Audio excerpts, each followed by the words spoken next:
Assalamu alaikum, mes chers frères et sœurs. J'espère que vous vous portez bien par la grâce d'Allah. Aujourd'hui, nous allons parler d'un sujet très important et souvent mal compris, la dépression en islam. La dépression est une souffrance émotionnelle profonde, qui touche de nombreuses personnes, et peut les amener à se sentir isolées, incomprises, et déconnectées, même de leur foi.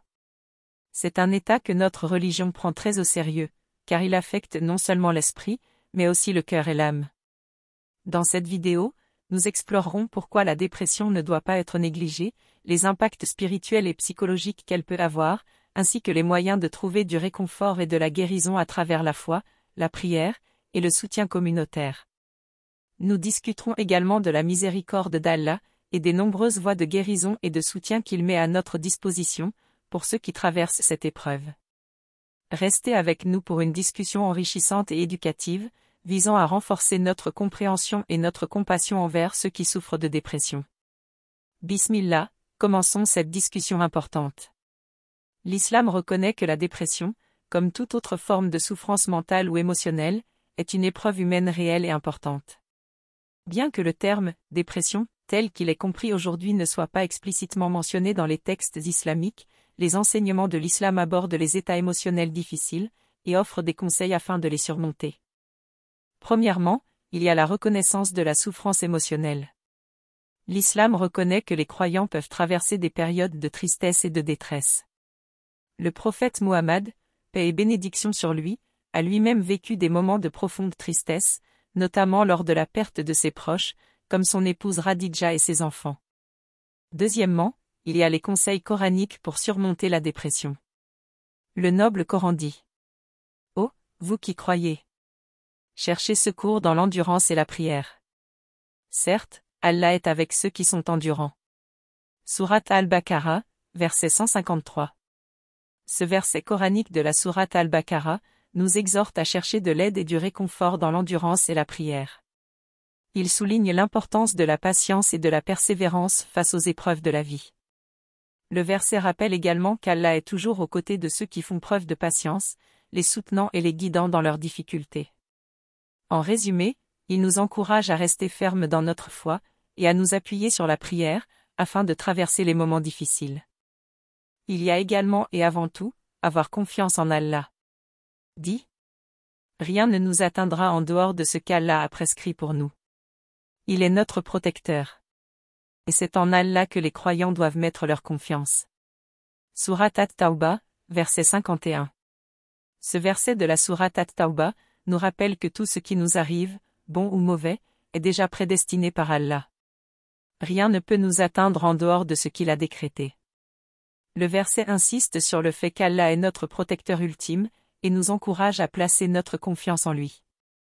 En résumé, ce verset souligne l'importance de la foi en la prédestination divine, et de la confiance totale en Allah, face aux événements de la vie. Troisièmement, il existe des hadiths sur la gestion de la détresse émotionnelle.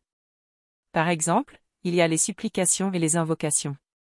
Le prophète, paix et bénédiction sur lui, a dit : « Ô Allah, je cherche refuge auprès de toi contre l'angoisse et la tristesse, la faiblesse et la paresse, l'avarice et la lâcheté, le poids des dettes et l'oppression des hommes. » Rapporté par Sahih al-Bukhari. Dans ce hadith rapporté par Sahih al-Bukhari, le prophète Muhammad, paix et bénédiction sur lui, invoque Allah en cherchant refuge contre divers maux émotionnels et spirituels. Il demande la protection divine contre l'angoisse et la tristesse, qui affectent le cœur et l'esprit, ainsi que contre la faiblesse et la paresse, qui entravent l'action et la détermination. Il prie également pour être préservé de l'avarice et de la lâcheté, des défauts moraux, ainsi que du fardeau des dettes et de l'oppression des autres. Ce hadith montre l'importance de demander l'aide d'Allah, afin de se protéger des difficultés intérieures et extérieures de la vie. Il y a aussi l'encouragement au soutien mutuel. Le prophète, paix et bénédiction sur lui, a dit : « Le croyant pour le croyant, est comme une structure solide, dont chaque partie renforce l'autre. » Rapporté par Sahih al-Bukhari. Dans ce hadith rapporté par Sahih al-Bukhari, le prophète Muhammad, paix et bénédiction sur lui, compare les croyants à une structure solide, où chaque partie soutient et renforce les autres. Cette métaphore illustre l'importance de l'unité, de la solidarité et du soutien mutuel parmi les croyants. Tout comme une construction stable dépend de la coopération et de l'interdépendance de ses éléments, la communauté des croyants est forte lorsque ses membres s'entraident et se soutiennent les uns les autres. Ce hadith met en avant la fraternité et la solidarité au sein de la communauté musulmane. Quatrièmement, il y a l'approche islamique globale. Il est important de se rappeler de la miséricorde d'Allah. Dit: Ô, mes serviteurs qui avez commis des excès à votre propre détriment, ne désespérez pas de la miséricorde d'Allah. Car Allah pardonne tous les péchés. Oui, c'est lui le pardonneur, le très miséricordieux. Sourate Az-Zumar, verset 53. Ce verset de la sourate Az-Zumar est un puissant message de réconfort et d'espoir pour ceux qui ont commis des péchés. Allah s'adresse directement à ses serviteurs qui ont fait des erreurs et les exhorte à ne pas désespérer de sa miséricorde. Il rappelle que, peu importe l'ampleur de nos péchés, Allah est prêt à nous pardonner, car il est le pardonneur et le très miséricordieux. Ce verset souligne l'infinie miséricorde d'Allah et nous encourage à nous repentir et à revenir vers lui avec confiance, assurés de son pardon. Il est aussi crucial de se souvenir de l'importance du dhikr, rappel d'Allah.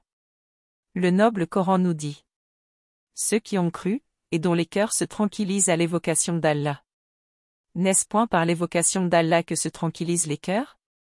Sourate Ar-Ra'd, verset 28. Ce verset de la sourate Ar-Ra'd souligne le lien profond entre la foi et la paix intérieure. Il affirme que ceux qui croient en Allah trouvent la sérénité dans leur cœur en se souvenant de lui. Le verset pose ensuite une question rhétorique pour renforcer cette idée: n'est-ce pas dans l'évocation d'Allah que les cœurs trouvent réellement le repos? Ce verset montre que la spiritualité et le souvenir constant d'Allah apportent un apaisement et une tranquillité incomparables aux croyants, soulignant l'importance de la connexion avec Allah, afin d'atteindre la paix intérieure. Et enfin, cinquièmement, voici quelques conseils pratiques. Il est avant tout important de prendre soin de soi. L'islam nous encourage à prendre soin de notre santé physique et mentale.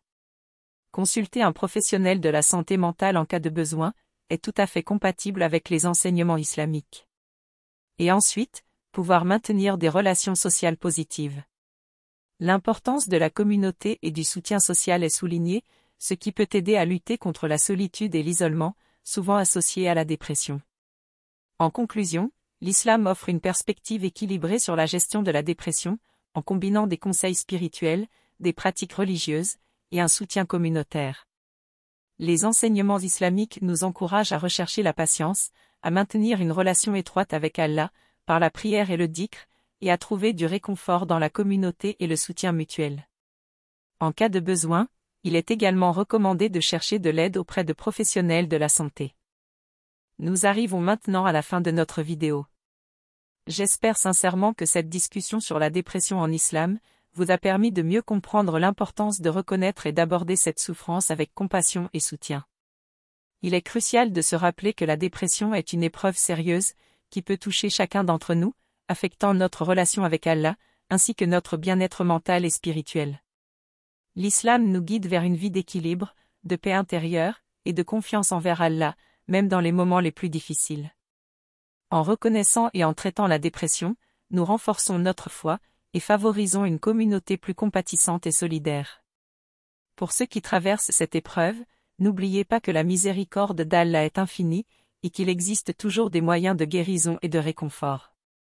La prière, le soutien des proches, et le recours à des professionnels de la santé mentale, sont autant de ressources précieuses mises à notre disposition.